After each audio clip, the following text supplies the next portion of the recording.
أعوذ بالله من الشيطان الرجيم بسم الله الرحمن الرحيم كتاب فصلت آياته قرآنا عربيا لقوم يعلمون بشيرا ونذيرا فأعرض أكثرهم فهم لا يسمعون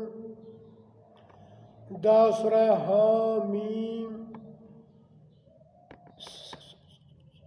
دا حامیم دی سجده سورته وایي نن پر دې باندې بیان کوو چې په اسلام کې دوی غټې ډلې دي چې شیعیګان سنیان دي او بله ډله هغه ده چې هغه ځان ته مسلمانان وایي نن د دې دوو په باره کې بیان درته کوم چې دا دوی ډلې تر کوم حده پورې د الله د دین سره سمې دي او تر کوم ځای پورې د الله د دین خلاف دي.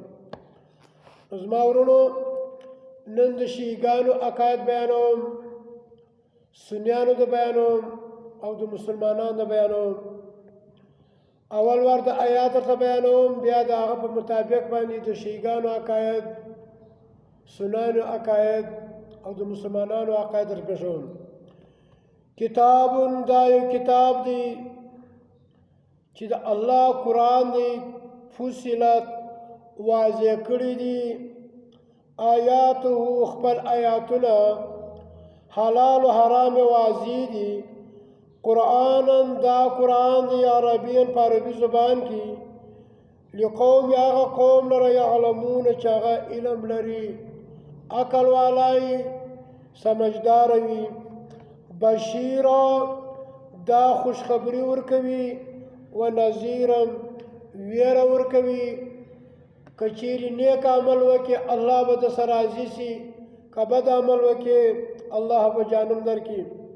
نو فعارض مخ واړوه اے نبی، اے مسلمانانو، فعارض پس مخه واړوئ اکثرهم زیات خلکو د دوی، نو په هم دی چې دی لا یسمعون، دوی د الله قرآن نه اوري.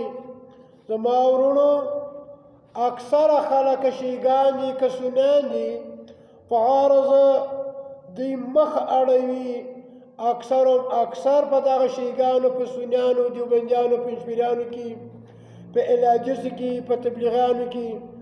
نو فهم دوی چې دی لا یسمعون، دوی د الله قرآن نه اوري. زما ورونو شیعیګان هغه فرقه ده چې هغه د الله د قرآن په ضد کې جوړه شوې ده.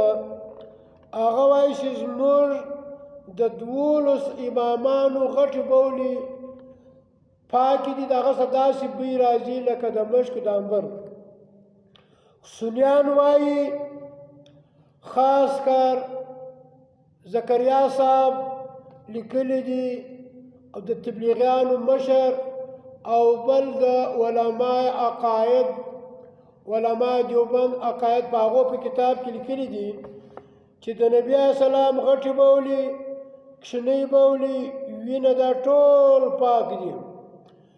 دا په فضائل اعمال پر 188 صفحه باندې تی دا کتلی شي. او د شیعیګانو د هغو په اصول کافي کې پر 200 یعنی 246 باندې دا لیکلي دي. او د هغه رقم په امداد دغه کې دا خبره لیکلې ده په مشتاق کې.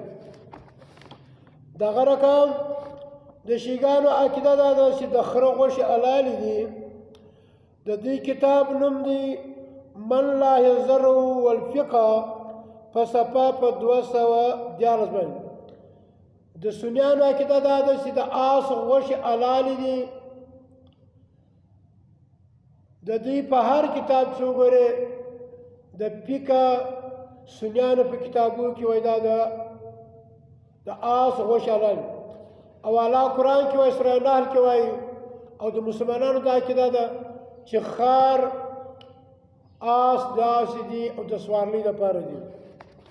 د هغه رقم د شیعیګانو عقیده دا ده چې امام مهدي د مور په نس کې وو سوره انا انزلنا وحی د هغه چې اواز راوتی چې دغه امام مهدي د خپل مور د نس څخه مور د تلاوت اواز اوریدي دغه رقم سنیانو عقیده دا ده چې شاه عبدالرحیم دغه د نوافلو بعد کې د تهجد په وخت کې دو د معاینې لمونځ کوي د معاینې تر نس د دوو کښینیانو د یو کښیني لاس راووتی دعا یې کوله دا د شاه عبدالرحیم د دوی په انفاس العارفین کې پر 145 باندې دا خبره ده نو الله قرآن کې وایي چې د مور په نس کې کم شی دی کم کښینی دی هغه په دې